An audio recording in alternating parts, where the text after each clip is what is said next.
Wakina mama hawa walimpokea kwa shangwe, nderemo na vifijo.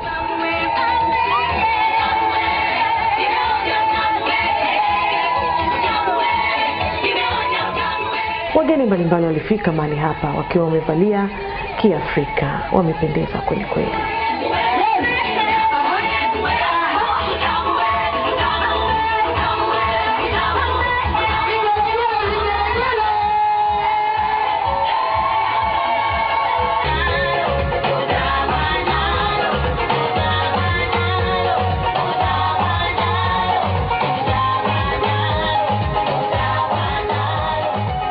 Wote walioko mahali hapa ni kwa sababu ya upendo mkubwa. Wewe usije ukamaliza hii shughuli alafu ukasahau ambao kuna kitchen party.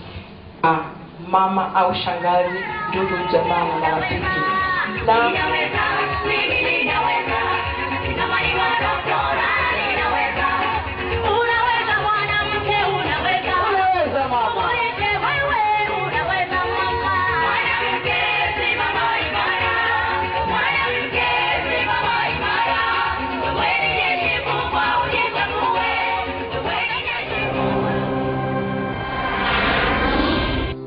Frida alikata keki na aliwalisha watu mbalimbali. Hebu shuhudia mambo haya.